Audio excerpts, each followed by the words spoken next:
that I could jump, but let's go to, but I would just tell you that we have seen current account getting better, meaning that the difference between imports and exports in terms of balance of trade, we are increasing our exports.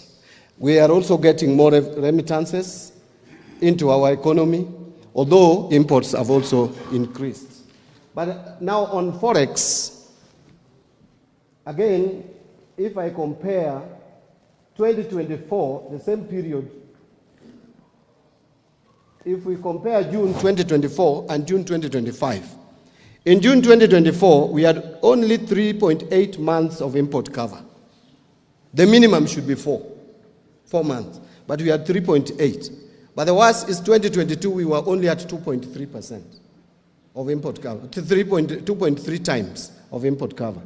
Today, we have 11.9 billion US dollars as reserves, which is 5.2 months of import cover, giving us one of the reasons why there is confidence level in the economy from the external players. Exchange rate, again, the shilling was at 160 to the dollar in January 2024. Today, it is averaging 129.3%. Again, this is because of the healthy foreign exchange reserves that we have, managing our liabilities so that there is no threat. In fact, the reason why the shilling almost lost ground is because last year, there was a Eurobond that was maturing in June of $2 billion, and the government had not indicated a strategy of managing that liability. And so, clearly, IMF had predicted that Kenya was going to default. In fact, there were the 6 countries in Africa which were flagged out for possible default: Ghana, Ethiopia, Chad, Mozambique, and Angola. Only Kenya survived. The other 5 defaulted, and the consequences are really dire. Now, I want to show you something here that will interest you. This is the capital market. If you want to know the investor confidence in the economy, you don't listen to what people say, but you get the statistics of what is happening in our capital markets. You can see from August 2020 how the NSE index was. It was worse around November 2023, 2024, coming to 2024 August. Then it has picked up. From August, we are recording almost the best performance of our Nairobi Securities Exchange. What that means is that investors have more confidence in our economy now and investing in the economy. These are the statistics you can go and get. And I'm happy, in fact, we were talking about ODM here, and Juneta Maenda is minority leader. We were talking about ODM here, and we came into government here to help. So you can see from August 2024, it's going up. That is the investor confidence. Again, this is net foreign purchases. You can see August of this year has recorded the highest ever net foreign investment in Kenya. August of this year. So it means if we maintain the tempo, then we are going to get a lot of FDIs, foreign direct investment in Kenya. Now, I want to move quickly. I want to pass the budget performance. That one I can engage members of parliament later on how 2024-25 performed. But you have this information. I can send it to you. These are risks. Again, we have a number of risks. We have what may affect our strategy to manage the economy. Now, I want you to look at this table. This table, I'm very deliberate about it. Why? I want to tell you that we are still not out of the woods yet. And you can see from Now this is, no, this is not the table I want you to look at. I will come to it. This, I was just showing, this table, sorry. The table that I've just passed, anyway, I'll not go back to it. Oh, it is back. This table is just showing you the aggregate numbers of our budget for this year compared to last year. And the deficit is at 4.7%. The table I wanted to show you will come later. I have just demonstrated in terms of sectors. Look at what the percentage of our budget education is taking, 27.6%. But it is still not enough. Capitation is not enough. So it means we have to find ways of making sure we get more resources to finance critical areas. You can see 27% going to education. The second one is public administration and internal relations at 12%. No, there's 21% for energy infrastructure and ICT, and then you can see the others there. These are just numbers. Let me pass the numbers. Let me just go through these numbers. You have them, members of parliament. So I wanted to talk about the shrinking fiscal space. If you check 2010, 2011, we were only collecting 609 billion shillings. You may look at that figure, compare it to what we are collecting today, which is 2,420,000,000, and you think it is kidogo. However, in terms of GDP, we were collecting 17.7% of GDP in terms of ordinary revenue taxes. Today, we are collecting about 12%, 14%. Actually, it is 14%. This percentage is 14. I have shown there just the change in percentage. But the next slide will show you that from 2010, it was 17.2% what we are collecting in terms of revenue or ordinary revenue to GDP. Now we are collecting only 14.3%. That means there's something about our revenue collection. What is happening? How come the economy is growing, but we are collecting less and less as a percentage of that GDP? I hope I'm communicating. I don't want to make it too technical. I want to make it as simple as possible. Now, this is the table that I'd earlier indicated thought we had reached. This is a table that you need to pay keen interest in. In 2013, 2014, maybe I can take one of this. In 20, I hope this will still be captured by the mics. In 2013, 2014, look at consolidated fund services. That is interest payments and pensions. We were paying only 16.4% of ordinary revenue. As a percentage of ordinary revenue was going to consolidated fund services. Today, last financial year, it was at 50% of ordinary revenue. And this year we are going to spend 48.5%. That's the reality. But look at development budget, which is funded from our domestic taxes. 20.8% in 2013, it has come down to 9.2% today. Meaning now for us to develop as a country, we are largely depending on borrowing. We are not funding our budget, our development budget from our domestic revenue. And that is not healthy. Over-reliance on external financing for development of a country is dangerous. So we must do something to reverse this trend. You can see how it has been, the development budget going down, coming down to 8.8 last year. You can use the excuse of what happened last year, but the trend is not very different, even the previous year and this year. So we must reverse that trend.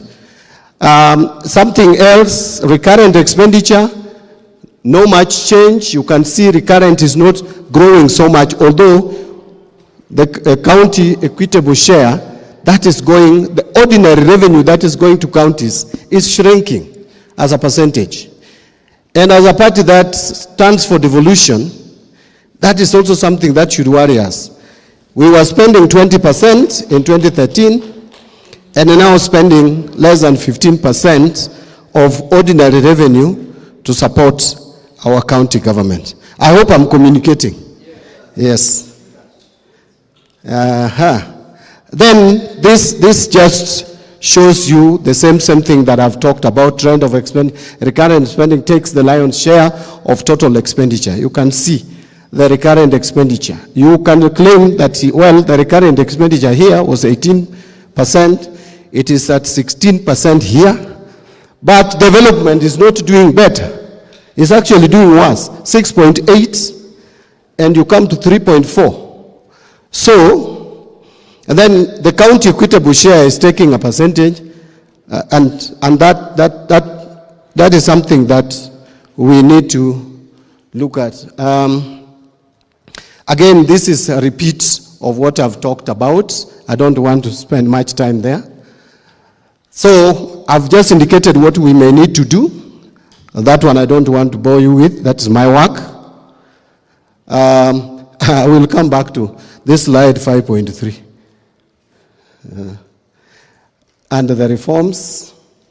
So this is the primary surplus. This is what we are doing at the Treasury with the primary surplus. What is primary surplus? Primary surplus is total revenue minus expenditure, excluding interest paid on loans.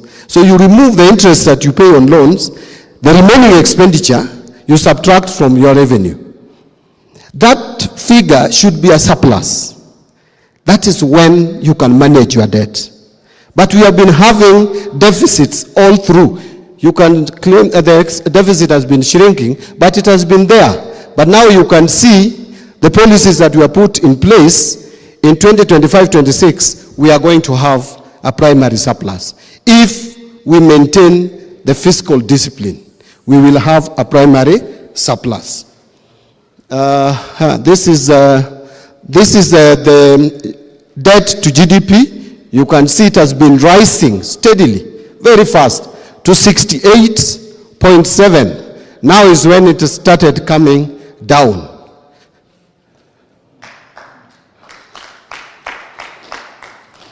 I want to say something about this table, then I combine it with the next one. You can see this is debt maturity or redemption profile. Look at where we are. In fact, just allow me to quickly move there so that I can explain something.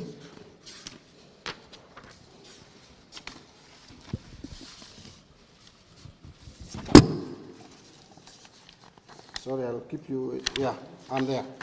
So, you know we have different debts. If you want to manage debts, you have to first profile the debts and see the most expensive, and those are the ones you start with. Now, we have 4 categories of debt. We have the cheapest debts, which are called multilateral. Those are the cheapest. Then we have bilateral debts. Then we have international sovereign bond. And then we have commercial bank debts. This is only external debt. I've not discussed with you the domestic debt. Now, this is maturity. These are debts that we must pay in these years. You can see for this year, we will pay a total of 2.64 billion US dollars. The following year, it is 22.24 billion, then 2.906, then 2.525, then 3.328, and like that. Now, this year, if I can put a ceiling here, 2030, 2031, and 2027, 28, there is something that happened here. The COVID. This is COVID period loans. We took loan here, especially from the multilaterals. And those loans were short-term loans, but they were soft loans with no interest, but they are now coming for maturity. They have to be paid.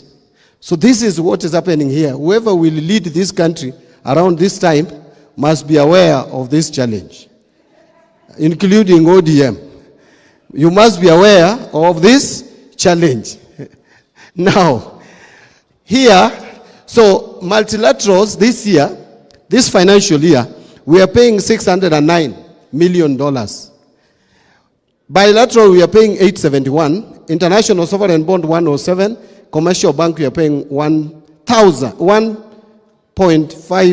billion. In terms of shillings, this year, we are paying 343 billion. That is this figure here. But I am happy for two things, which we have done since I went into office. Number one, if you look at this international sovereign bond of 107, it would have been 300 if we did not manage that liability by spreading it out. So we reduced that. But we targeted commercial debts because they are the most expensive. And I will now maybe move to the next slide. This is just a repeat of that. This is a slide that I want to explain in debt. If you look at the commercial bank, you can see the figures are coming to $1.053 billion US dollars for this year. The biggest is Trade and Development Bank, TDB, 748. We had an option to refinance that loan, get money again from them and refinance. But we said no. Why? Because the interest rate on this loan is 11%. And it can go up depending on the interest rates in the US, the Fed interest rates, because it is pegged on that. So we made a decision this month, and we have paid 600 million of this. We have already paid. We are only remaining with 148. And the moment we are done with this, you can see the payment. The moment we are done with this commercial loan, the moment we are done with it, we are reducing our pressure significantly. Number two, we have managed the liability here. You can see how much we are paying on you. This is the Eurobond, if you like. This one. You can see in 2027, 2028 May, we have to pay $1,000 of Eurobond. And then the following year, 500. So what we are doing right now is because the bond yields have come down in the market, and the Kenyan rating has gone up. The yield have come down from over 10% to 8.5. We have decided to liability manage this amount. We are liability managing it at least to 50%. It's still in the market. I don't want to talk about the figures. Lastly, bilateral. Look at the bilateral. Where do you see big figures? China. Out of the 871, China is 515. Redemption. The maturing debt, 515. The next one is US, 123. In fact, US, we are almost clearing with them. After paying their debt for this year, we are done. Now for China, the 515, we have managed to work on a program of conversion. We are working with them on a conversion of that debt, and it's working very well. I want to leave it there. It's working very well and saving us close to 28 billion shillings per year. So, in summary, we have a strategy to manage public debt. Our relationship with the IMF, we are starting or getting into another program soon, which now we are going to negotiate, and the conditions we are going to discuss with them so that those conditions are not harmful to the general public, because again, it would be counterproductive. Moody's rating, Fitch rating, S&P, we have gone up in the rating, and that is because, simple, 1, diaspora remittances have been healthy. 3, our exports have been going up. 2, number 3, is the liability management. And you saw in the S&P rating, they said very clearly that our successful liability management for early this year worked well for Kenya, and that has received a better rating. Now, in conclusion, allow me to just say a few things. As we do all this, for us to be able to manage our debt, public debt very well, there are a few options for financing budget. Option number one is raise taxes. That option is not now available for us. We can only improve efficiency of KRA, but we can't raise taxes. Number two, debt, borrow. That option is also not available. The third option is go for non-debt revenue. Non-debt revenue here, we are going for privatization. The good thing with privatization is that it does not take money away from private sector as taxes would do. Instead, it makes the private sector vibrant. I know people have talked about Kenya Pipeline, that if we sell 65%, we have been getting a lot of revenue from pipeline. We are getting about 3 billion. If you privatize it, the profit of KPC may even triple. May even triple. If you look at the expenditure that KPC incurs, they are making revenue of 30 billion, but with only interest of about 4-5 billion. The rest is expenditure. That can be reduced and you make more profit. So even with 35%, you can still get 3 billion or even more. But again, you will have got money, you will have received money, which money would help you support your budget and will help you run your program. So I would request you that privatization, and there is a bill, I will come before Parliament and defend that privatization bill. It is good. It's a good bill. I will discuss it with you. The other one is securitization. I don't have time to discuss that. It's also an option for us. It is selling asset. It is not taking fresh loan. Finally, on reforms, treasury single account is very important because at the moment, people request for money. Then they go and create, you request for 100 million to pay for various services. Then you put it in the current account and use it as you wish. In the process, you find some requisitions are made to pay our party leader, for example, his business, if he supplies or he does business with government. But that money ends up with Junet. Treasury single account, the system we are bringing, if you requisition the invoice, you will pay only the invoice requisitioned. And that one we have already implemented. It's going to take effect. On the controversial one, e-procurement. I don't know what was said here before I came, and that is where I'm going to end, Baba. On e-procurement, without pretending, we all know what is happening in this country. If you don't know who knows who, you can't get business in government. It is difficult because of manipulation. You complete your tender documents very well, you present them, tender is opened, then later on, you realize someone, because you have quoted low, and I want Governor Gladys Wanga to win the tender, what I do is just to plaque the documents of Millie.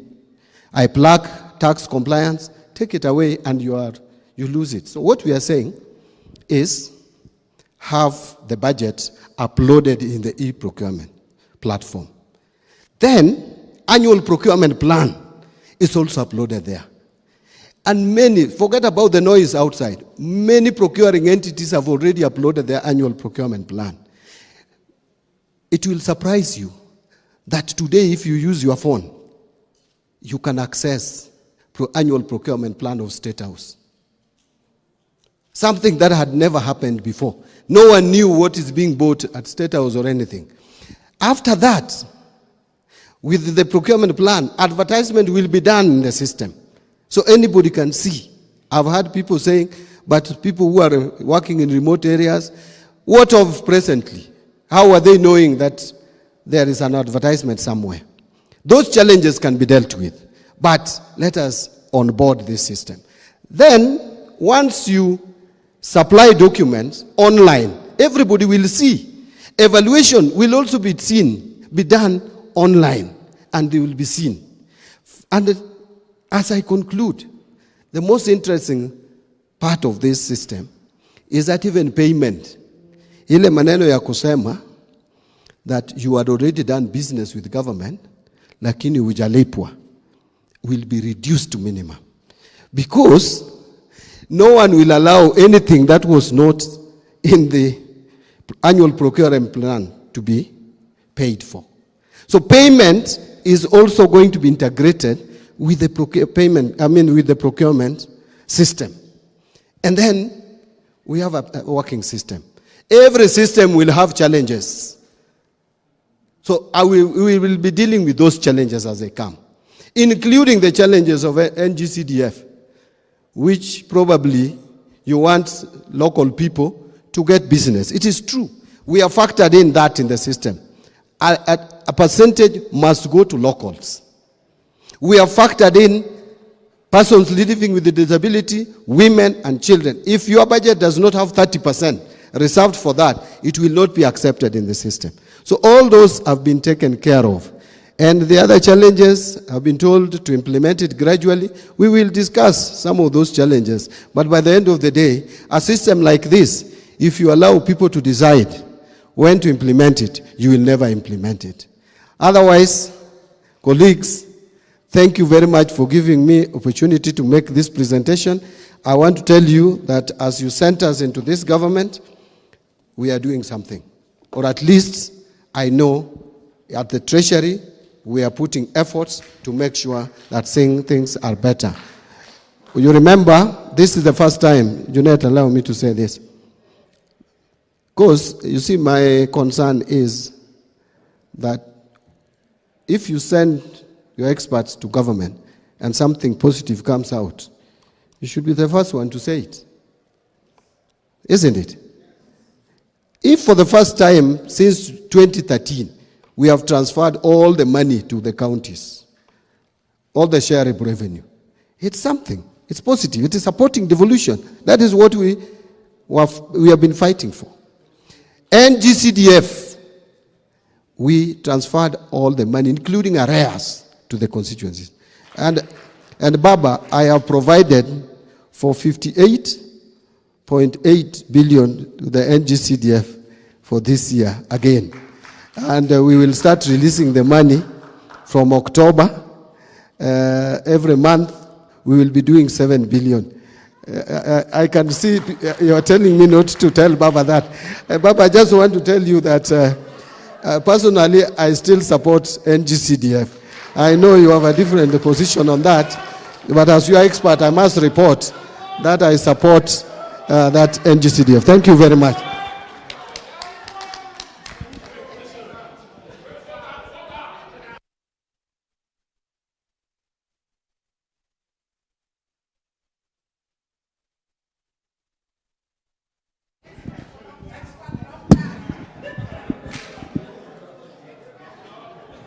Haya, ODM.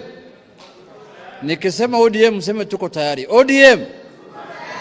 ODM. Chungwa Nation. Tukutane Mombasa. Chungwa Nation. Thank you very much. Now we have come to the climax of our meeting. Honorable members, I think I can see ODM is vindicated. You've seen the kind of people we have sent to the government. The kind of explanation they have given to our parliamentary group today. You can see the way things are working. Interest rates are coming down. Ratings have gone up in the international standards. Everything is looking up. And also I want to thank the government for being transparent. This is good. Don't hide anything. This is the best way to run a government. When the parliamentary group asks for information, please avail it this way. So when they understand, when they are taken through the numbers, and when they contextualize the issue, then they will support. But if things are hidden, they will not support. So I am very grateful that you've taken your time, CS, to come and explain to our PG, under the chairmanship of our party leader, all the issues pertaining to the economy of this country. So tell when you go back to your government, or the broad-based government, tell them that we are happy, the way you have explained things here, and we will see. But the issue of e-procurement is a very good thing. The only thing members are asking, you come slowly because they are not sure who will be keeping the servers, where the servers will be kept, whether it's in treasury or somewhere else. But anyway, it's a good thing, we will support you. And then the issue of privatization that you have raised, Baba will speak about it, and the issue of securitization, all that, you have explained it very well, and we are happy with it. Now, ladies and gentlemen, because all protocols are not allowed anymore, ladies and gentlemen, can we be upstanding to welcome our party leader, the Right Honorable Raila Amolo Odinga. Wapi makofi?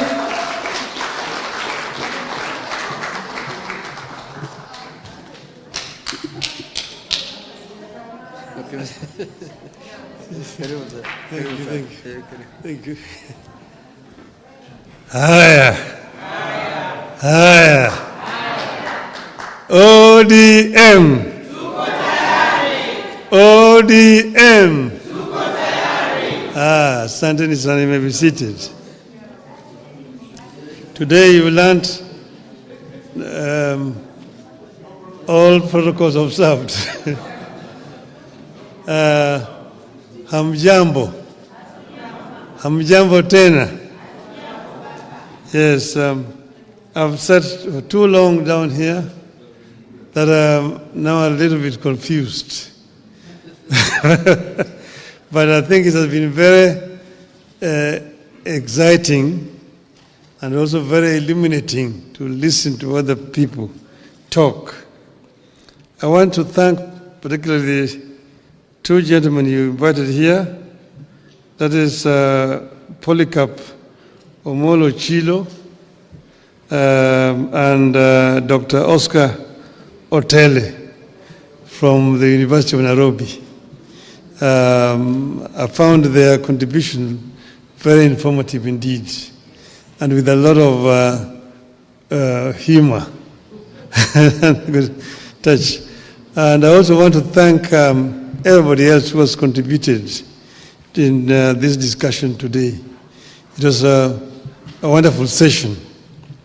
We thought that it is necessary for us, before you go back, to have a PG, because you have not had a PG where you also brought the party leadership to talk to you together. And we felt that we should do it before the end of the year, particularly before we go for the jamboree in Mombasa. So I'm not going to bore you with a very long speech. There's a few things that I put together that I want to say. About a year ago, we got together with the UDA party to help steady the ship of the Kenyan nation that had been hit by extreme turbulence and faced a reality of collapse. Some people may not even know exactly where we were, but because I had a first inside impression of what was happening, we were very much almost on the precipice.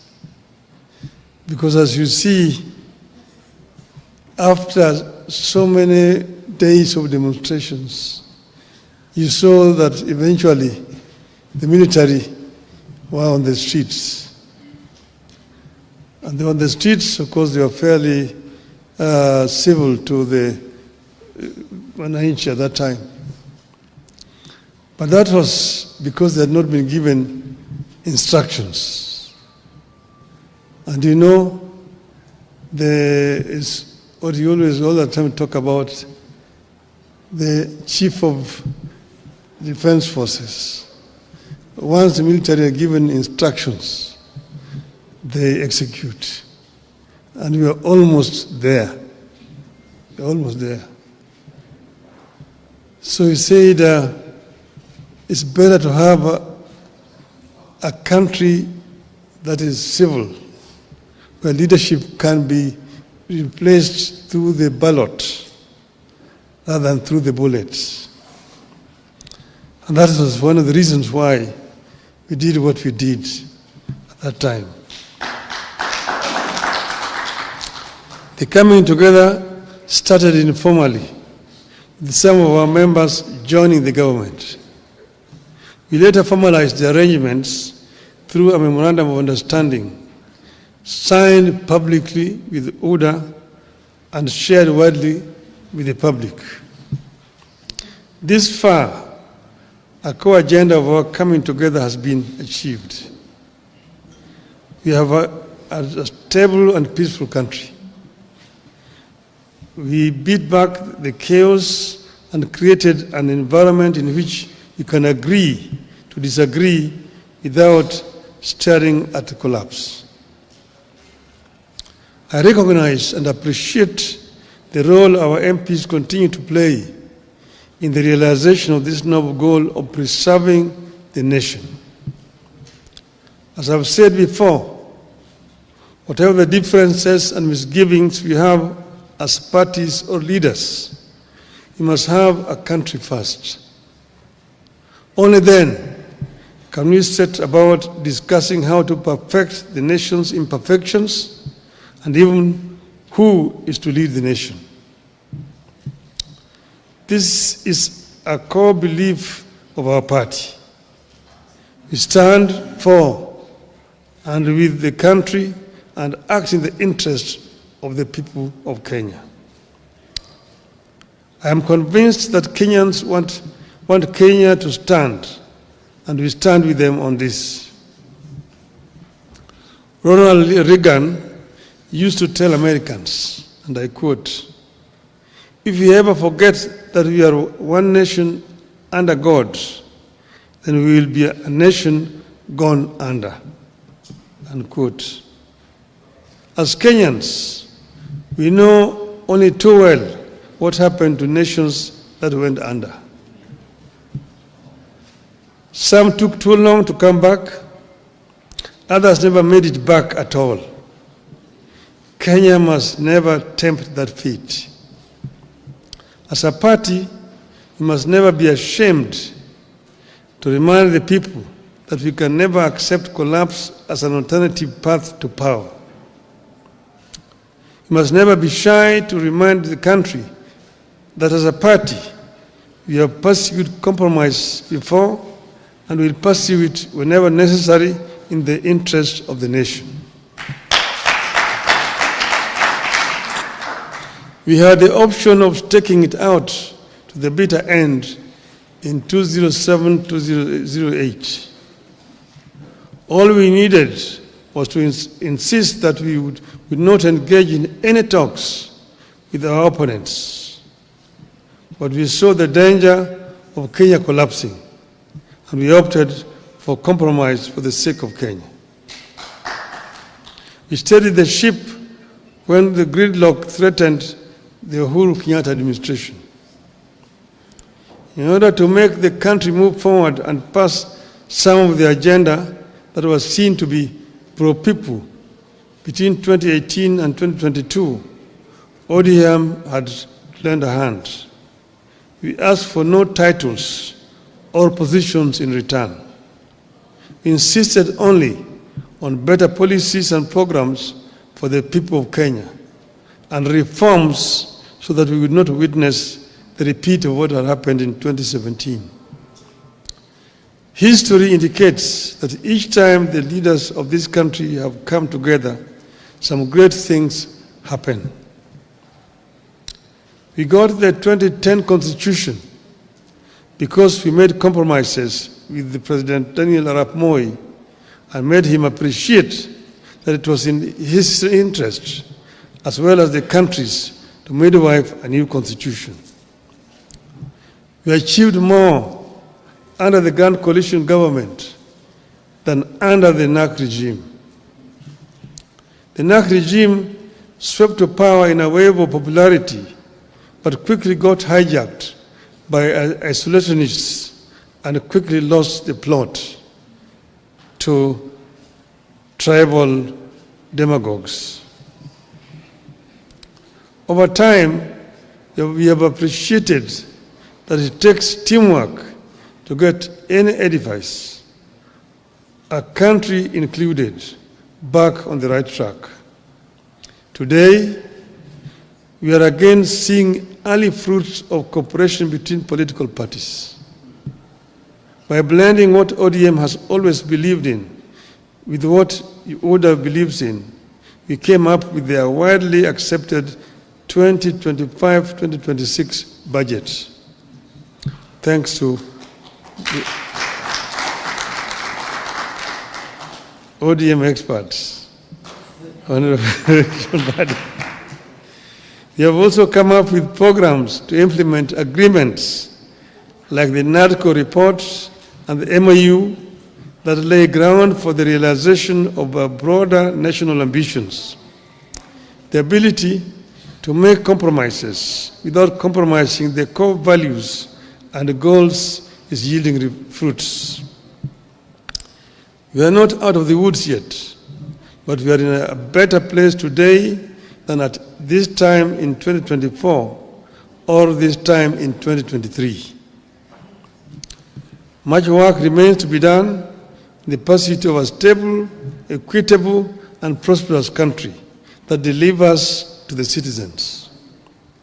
It will require firm and resolute leadership, regular consultations, more sobriety, and constant focus on the needs of the people. I mention sobriety because in times like this, it is possible for politicians to spend more time listening to the echoes of their own voices and the cheers from the masses, and forget that we are leaders and we are supposed to be leading.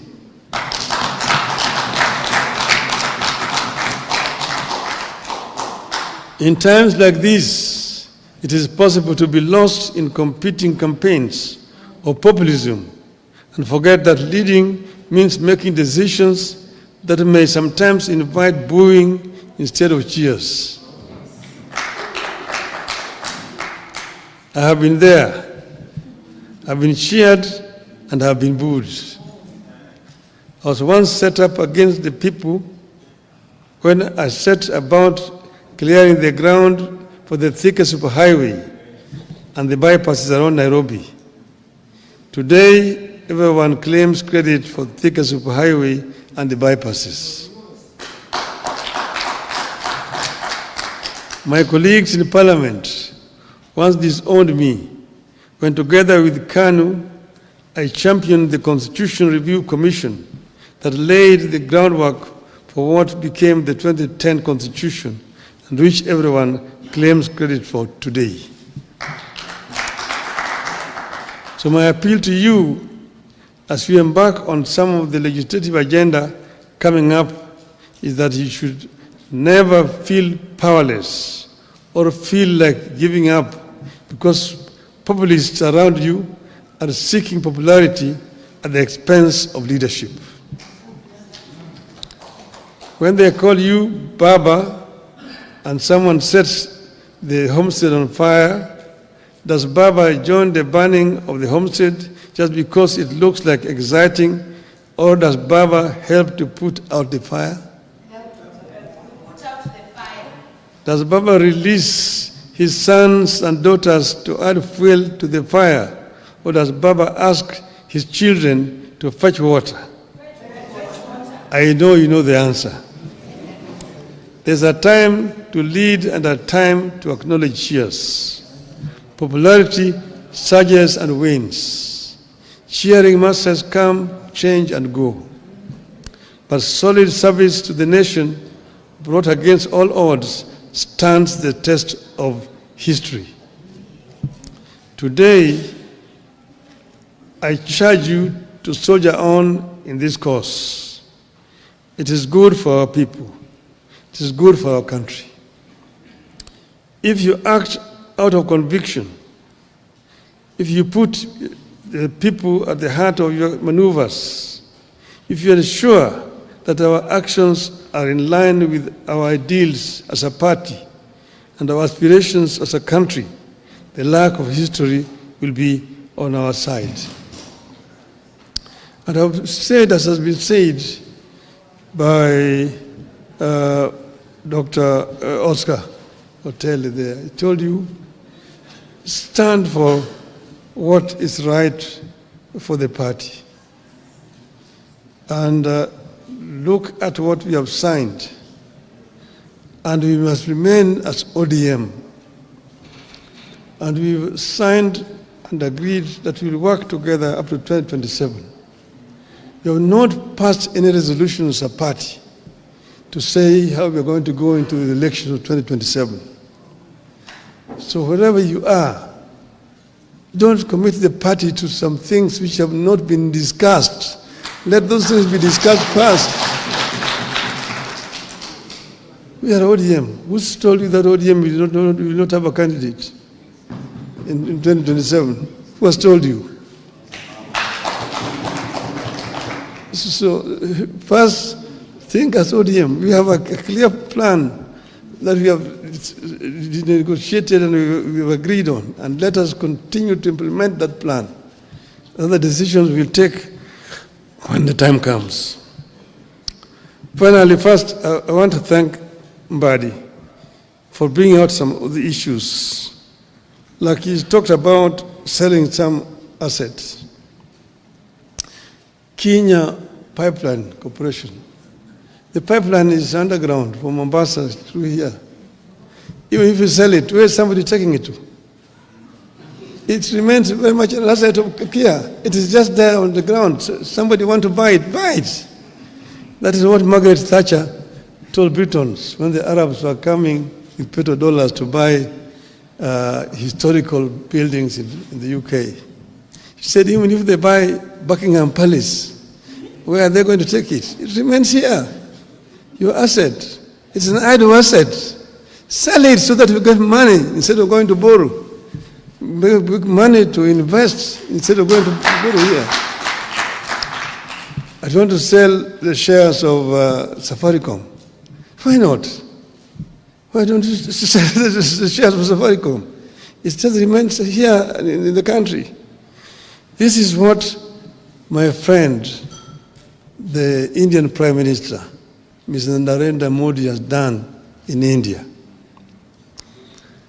When he invited me to go to Gujarat as chief minister then, I went as a chief guest in what is called a vibrant Gujarat.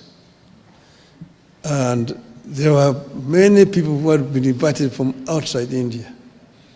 And I was in a panel discussion with some of the Indian conglomerates, the Tata, Ratan Tata, the Adani groups, and all this together.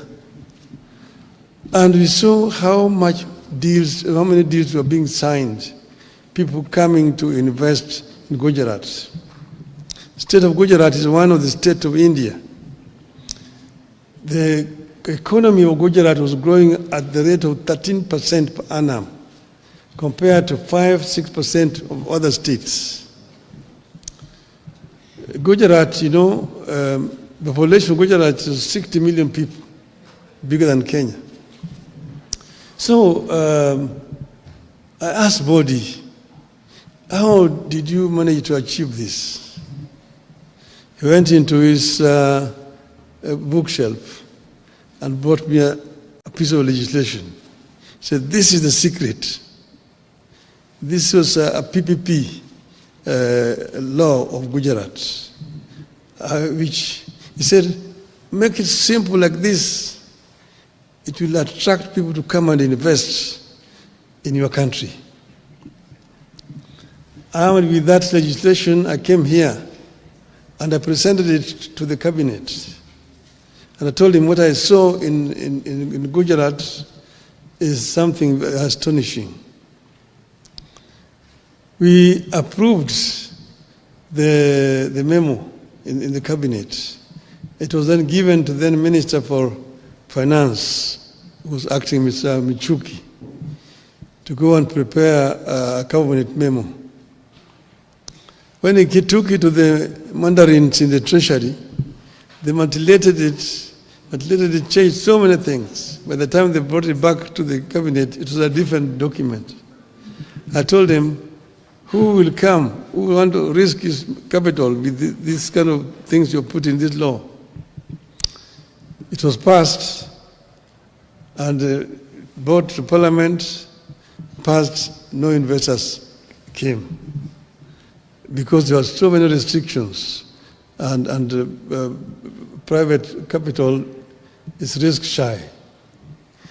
But when I was there, they took me. They took us. I was in that delegation as a prime minister. I'd gone with the current prime cabinet minister, Mr. Mbadi. We were with President Ruto at that time, with Chris Obore, who was a minister for public works. I was with a big delegation. We were taken to a place called Mundra, a port, where they had built, Modi had given just land to Adanis, 5,000 hectares of land, marshland near the sea. They drained that land and built a port. So they were using that port to import coal from Indonesia. And they put up a power plant, 4,600 megawatts of power. Then the Tata group followed suit and also built a similar plant, 4,600 megawatts there. So a total of 9,600 megawatts was being generated from that port alone. Our total generation capacity in this country today is not even 3,000. That's from that port. And then they built a railway line, 100 kilometers to join with the national railway system. A sleeping village of 5,000 people rose to become a town of 200,000, eventually now 500,000 people. And investors came to invest in that place. They even built an airport in that place. Okay? Then I can give you so many other examples. So you find the same people, Adani, are given them Bombay. Bombay airport used to be so dilapidated, fly infested and so on. They could have constructed Bombay airport. Today, Mumbai airport is so efficient when you go there. You go and look at the Delhi airports. When Modi eventually became Prime Minister of India, he now replicated what he had done in Gujarat in the whole of India. Within the time that he has been the Prime Minister for 10 years, they have constructed 130,000 kilometers of railway line through PPP. They have, in almost every state in India has got 2 international airports in India. All this being done through PPPs. And that's why when Adani came here to want to do this airport, and too much noise was being made in Parliament for no reason at all, they pulled out. The Red airport is just like here, it is. It is as it is. They are not taking it away. They are bringing their money to do it. They are bringing their money to do it. And they will charge for over 30 years so that they don't charge so highly. That's what would have happened. Now, a similar arrangement is happening in Kigali.